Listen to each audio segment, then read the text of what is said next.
In this video, we're going to check out the newest flanker from Armani, Acqua di Gio's Profondo collection, to be exact, the Profondo Parfum 2024 release. We're going to find out if this one is a perfect summer flanker or just another redundant release. Let's find out.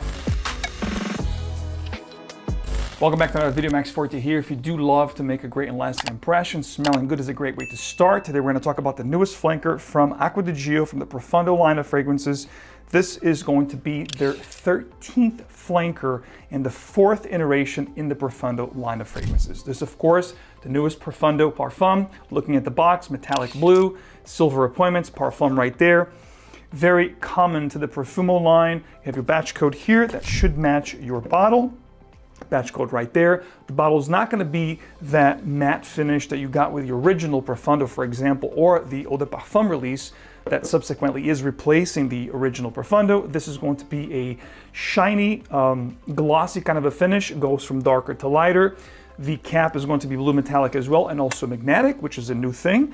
And this is no longer going to be available in a 75 and 125 ml instead of 50 ml and a 100 ml, which this is. Sprayers are absolutely beast, one of the best in the game, which will retail for $130 for the 50 ml and $175 USD for the 100 ml. This is readily available, a little bit in the steeper side of things, a little bit more expensive. You know, this is a parfum. Usually with the parfums and the elixir genre of fragrances, they are a little bit steeper in pricing. And I would have to say the next step for this collection is going to be the elixir. In fact, not even the original Acqua di Gio line have had an elixir release thus far. So I'm thinking in a natural order of things, we're going to see probably next year an elixir for the original Acqua di Gio line and also an elixir for the Profondo line. Armani has been quite busy lately, so that's expected, to be quite honest with you, to see a couple elixirs dropping in a foreseeable future. But going back to this one here, again, a little bit steeper for the 100 ml, you're looking at $175, bordering the $200 margin for a designer. Getting pretty high, if I'll be honest with you. The good thing is, the good news, I guess, this is readily available now. It was hard to find for quite a while. I had to source my bottle from actually overseas. If you did see the appearance of this bottle on the channel here on my haul video for May, you would know that I did talk about this fragrance on a first impression standpoint. This is going to be a full review today. This is readily available. You can actually pick it up right now at our friends at 𝗏𝗏𝗏𝐵.ca. There's going to be a code below, details. It's going to be linked below if you guys want to check this out. Feel free to check it out. You can also pick it up at 𝗏𝗏𝗏𝗏𝗏𝗏𝗏𝗏𝗏𝗏𝗏𝗏, which on 𝗏𝗏𝗏𝗏𝗏𝗏𝗏 you can actually utilize my code and get 11% off site-wide. So if you want to pick this up, you can. If you think it's a little bit too expensive, even at a discounted rate, which discount rate is actually pretty good. We're talking about 60+% off retail, which is not bad. But if you want to try it before you buy it, what you could do is actually get a decant from our friends at perfume.com. Use my code 𝗥12, get 12% off on your decant order. Whether you get one decant or many decants, across the board, 12% off.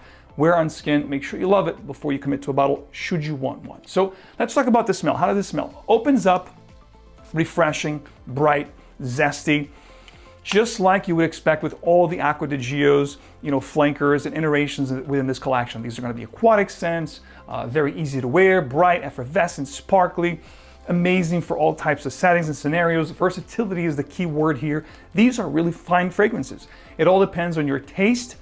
You have to try them to see which one you like better. This one here, again, opens up refreshing, zesty.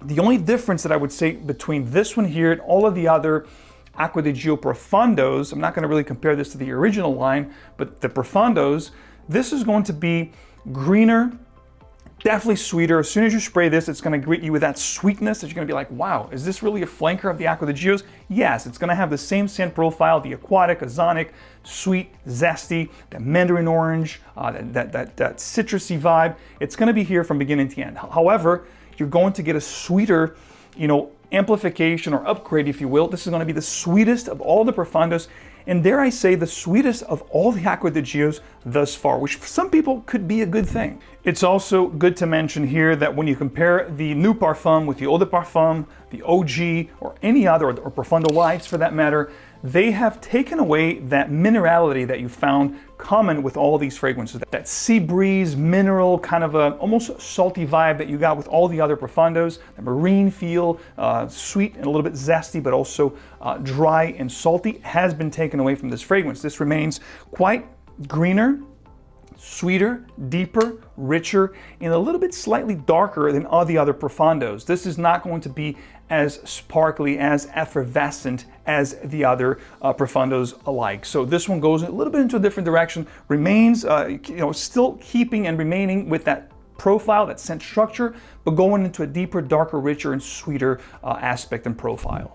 As you probably know by now, I'm not a huge fan of Profondo. If you follow this channel for any length of time, you would know that I like the Profondo line okay. It's not my favorite. Normally when I look at wearing Profondo fragrances, I go for mostly day wear, casual settings. That's, true to all of the Acqua di Gio fragrances, but if I'm going to be honest with you, I'm looking at my Acqua di Gio collection, normally I gravitate towards the original, of course, which I love, the Essenza, which is my favorite flanker of all time, and even the Profumo or the Special Blend Profumo, which were all discontinued, those two Profumos.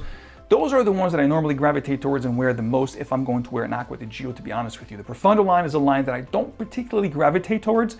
This is going to be a more marine, bluer take on the citrus, fresh, fruity, and aromatic Acqua di Gio scent profile. So going back to this one here, as the fragrance develops and development will start very quickly, within the next 15-20 minutes or so, the fragrance will become even greener, definitely more aromatic, definitely more herbal. Those green components, clary sage, lavender will definitely peek through. There's rosemary here as well. So definitely a lot of herbal green nuances and feelings you're gonna get with this fragrance. Definitely the more quote unquote mature of all the Profondos, if you will. Within all those green nuances and inflections that you get with this fragrance, there's going to be also a floral nuance that you're going to get here with the mimosa flower, which was not prominent or even, present in any of the other flankers or Acqua di Gios for that matter in the Acqua di Gio collection. They do add this mimosa flower here in the heart, which adds this floral, adding to the greener aspect of the fragrance, making it a little bit slightly bitter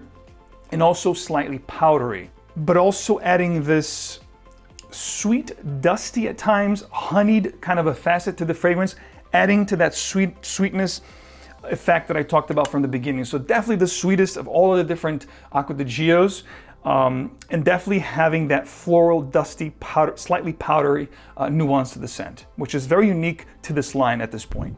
As you approach the 30-35 minute mark, close to the 40-minute mark, that's when you're going to approach the dry down development phase of the fragrance, which, to be quite honest with you, it is my least favorite phase of the development and transition of this fragrance on my skin, as I wore this a few times. The opening really had potential. When I first sprayed this fragrance on, because it was a little bit different than any other of the Acqua di Gio Profondos, I actually really enjoyed that sweetness opening that I've gotten here. A little deeper, a little darker, definitely zesty, zingy, citrus.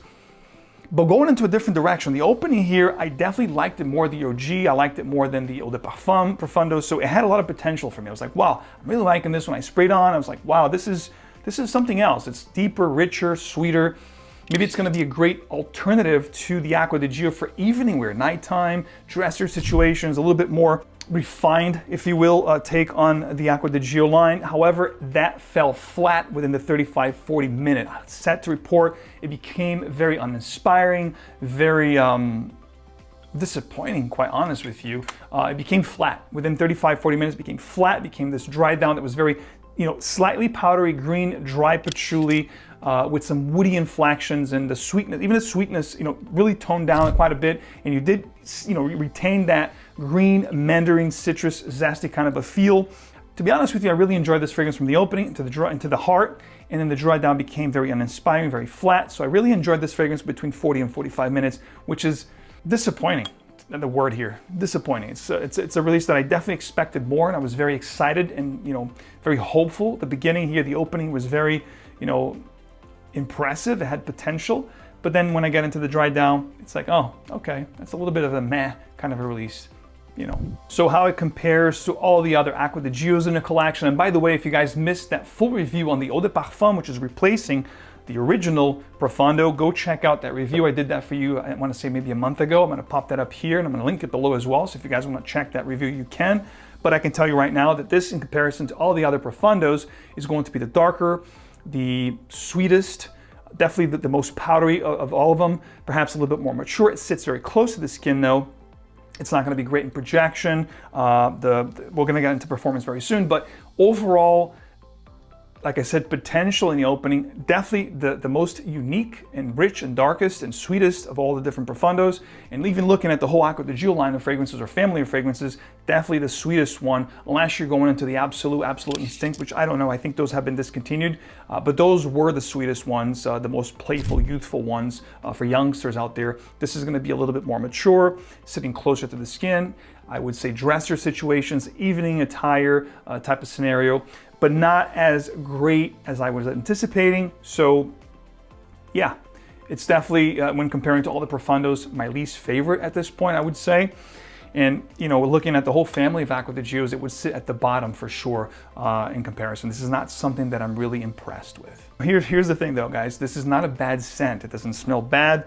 It's a good smelling fragrance. It's just when you compare it to all the other Acqua di Gios over the years, when you talk about performance, when you talk about the scent profile itself, it does fall a little bit behind. But it is a good scent. You might love it. Wear on your skin, wear yourself. Make sure, don't take my word for it. Definitely wear, your skin is the true proof. So definitely get a decant. If you want to pick up this retail, you can. This is definitely available at your general store, whether you're going to Macy's or whatever. So you can try it on skin there. You can get a decant at perfume.com with my code. Enjoy, wear the fragrance for many days. Make sure you love it. You might fall in love with it. I'm just saying that from everything that I've tried within this line, this is definitely not my favorite. Good thing about this one also, very versatile. So you can wear this as a signature scent, day wear, office wear. This is not going to offend anyone. People will like the way you smell. There's no two ways about it. It smells good, it's clean, it's crisp, it's zesty. It checks all the boxes from a good Acqua di Gio flanker. However, when you compare it to the other ones, it does fall a little bit flat. Performance was also lacking for this one. Projection was good for about an hour and a half, close to 2, but not quite. You know, an hour and a half, let's say, of projection. Sillage was decent, providing you spray your clothes, and you're gonna get a nice scent bubble. If you don't spray your clothes, if you just go on skin, the sillage is going to be moderate to below average. And projection, again, average to below average. We're talking 5 to 6 hours. Being generous here, if you spray your clothes, you're gonna get 5 to 6. If you just go on skin, you're gonna get about 4+, which, to be honest with you, for $175 for 100 ml is a little bit disappointing, to be quite honest. Final thoughts on the newest Acqua di Gio Profondo Parfum. This was not what I was expecting. I was expecting something a little bit better, a little deeper, a little richer, a little more, you know, in performance. I was expecting something a little bit more long-lasting, something with, you know, a little bit of a unique facet to when I looked at mimosa flower, although I'm not huge on floral fragrances, but all things considered, this was not impressive. This was rather a disappointing release. Definitely not going to be featured in my favorite releases of 2024. I can tell you that right now. Go out and try it yourself, make sure you like it. But I'm gonna tell you, it's not a bad scent, so much so that I'm gonna show you right now, I'm actually going to rock this today as my signature scent.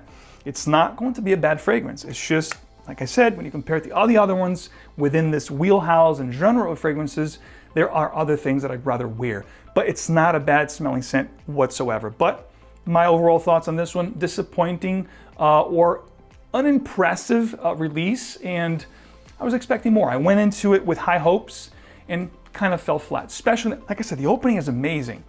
Maybe if they added like a mint note up top and some deeper and darker components in the heart and the dry down, this would have been stronger and longer lasting, then it would have gotten higher marks from me. So try it on skin, make sure you like it, because you know, it's important. It's all about you, it's not about me, but I'm just telling you what I think.